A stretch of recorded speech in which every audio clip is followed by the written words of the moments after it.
एक light road दी हुई है हमें इस क्वेश्चन में, जिसकी लेंथ हमारे पास L है, एक तरफ मास m1 है, एक तरफ मास m2 है। हमें क्या करना है इस क्वेश्चन में, मोमेंट ऑफ इनर्शिया निकालना है एक ऐसे एक्सिस के अबाउट जो कि परपेंडिकुलर एक्सिस के अबाउट और जो पास हो रही हो सेंटर ऑफ मास से। तो देखो मोमेंट ऑफ इनर्शिया का फॉर्मूला हमारे पास होता है I = m1x1 square plus m2 x2 square. x1 x2 जो हमारे डिस्टेंस होते हैं सेंटर ऑफ मास से। x1 x2 को निकालने के लिए डायरेक्ट फॉर्मूला हमारे पास क्या होता है, x1 के अपोजिट मास ले लो, बाय में सम ऑफ मासेस ले लो। x1 के अपोजिट क्या है मास m2, सम ऑफ मासेस क्या हो जाएगा अपने पास m1 + m2 इंटू में लेंथ, ये हो जाएगा।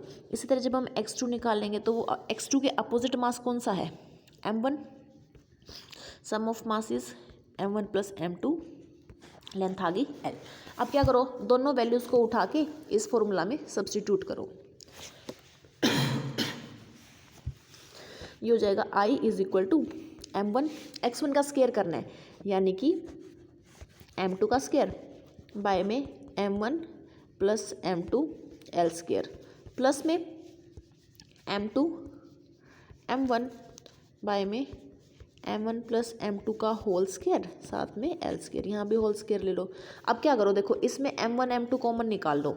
जब आप m1 m2 कॉमन निकालोगे और L स्क्वायर कॉमन निकालोगे, अंदर बच जाएगा, इधर तो बचेगा m2 और इधर बचेगा m1, तो अंदर क्या बच जाएगा m1 + m2, और वही चीज़ बाय में स्क्वायर में आएगा तो स्क्वायर से तो वो चला जाएगा।